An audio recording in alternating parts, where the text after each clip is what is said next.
So, who are you? I'm Alain Vogel. I'm CEO of Nomad 3D, and this is Eric Labarre, and he's Executive VP Engineering of Nomad 3D. Okay. Can you tell us a little bit more about your background?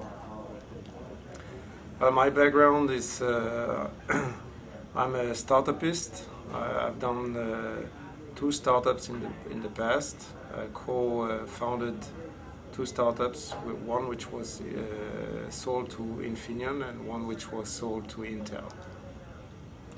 Okay, I'm more from the big groups, but inside I was more innovators and trying to start new things and new product from scratch, and which is the basis of entrepreneurship. Okay. Can you tell us a little bit more about your activity and how you came to decide and when was founded the company? Okay, I've been working on this topic for starting in 2008, believing that 3D would be the future, in particular for mobile devices, but also for television, and it is now already for the cinema. So the 3D is already on the market, and there are some very great technologies that are being developed for this exciting field and experience. One of them is this kind of technology that you can see here. These are screens which are quite special. They are autostereoscopic. It enables you to watch 3D without the glasses, because nobody likes the glasses, and I don't either. With regard to what we're doing, we are focusing on another problem, which is energy, which is required by 3D. 3D costs a lot of energy because of complexity, and therefore it cuts the battery life by 2. And what we have been doing is we have developed a technology which enables you to keep the user experience intact, basically with almost no loss of battery life. So this is valid for those mobile, but it is also valid for set-top boxes and televisions, because you can imagine that if from one day to another television will cost twice as much energy, it's not really something that is good on a global level. So on a global level, we also want to keep the power down, and there are regulations also which have been enacted in the US and in Europe for that matter. Okay.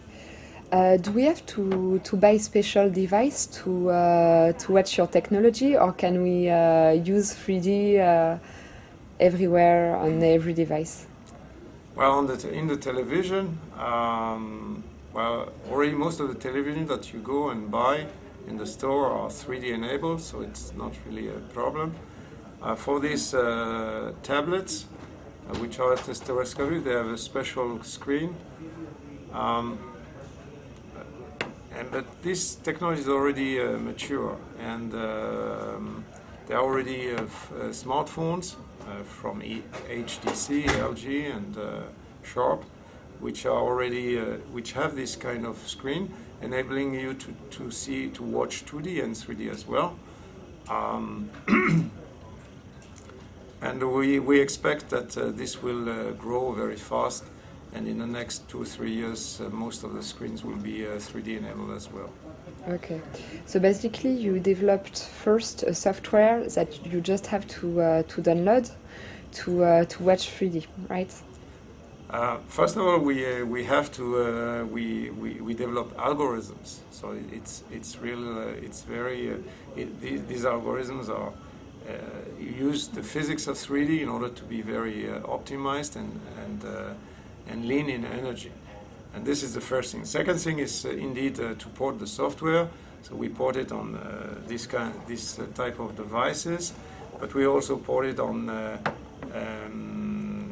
platforms which go into the television and in the set-top box. And the next step will be to make this extremely efficient, and this will be done in VLSI, and then Eric can talk a little bit about this as well. Okay, why VLSI chip or IP will be done is to really minimize the number of transistors which will be used to realize the features. Okay. Can you tell us about your competitors and to what extent you are different from them? Well, today the 2D codecs, 2D technology is mainly based on MPEG MP4 technology or derivatives of this technology or similar technologies. And this is a technology which is optimized for 2D, and therefore it saves energy and so forth for 2D and saves bandwidth as well. And the brute force approach would be today, and this is what is being used, is basically to double the 2D approach, because in 3D you have two images and therefore two flux, and you can just take two MP4 or a derivative of this, which is called MVC. But then you still have the issue of power, because you double the power, and this is just not good for this type of devices. So our technology is different. First of all, it is compatible with 2D technology, in the sense that we are a layer on top of 2D, and we are in extensions basically of 2D, of the existing 2D technology. So this is one thing. Compatibility is very important, and we are compatible. What we did is that we used the physics of 3D vision in order to create these algorithms, using them in a way that makes it very simple for encoding as well as decoding, especially decoding. Extremely simple. And the algorithms are complicated, but the decoder is very simple. And then that enables to build software that is very optimized and very, very efficient on existing application processors, but especially on chips when we implement the chips. So basically, with your technology, since it helps to save energy, we will be able to watch several movies on the same tablet without needing to plug the battery for hours, right? That's exactly the purpose of this technology. Okay. Have you fundraised money yet, or do you plan to? We plan definitely to raise money. Right now, we are incubated by the PACA Est incubator in Sophia Antipolis, France, which is extremely helpful for us, both in supporting us with their consulting, as well as financing us. We have also a contract for porting our algorithms on some hardware platforms already, but we are looking as well for bigger funding so that we can increase our manpower. Today we are 8 people on the team, and we need to grow. Do you have any idea how much you need, or you will see later? No, we have a business plan, and we know exactly how much we need. Okay. And do you plan to stay in Silicon Valley, or do you want to go back in France? Well, I think that the right thing to say is that if you want to be a global player, that you need to be in the Silicon Valley, and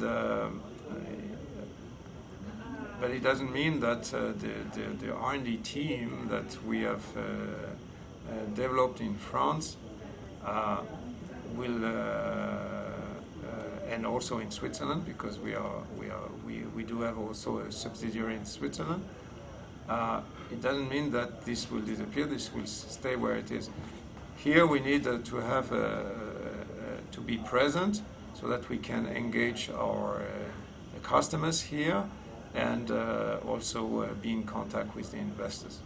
Okay, thank you very much.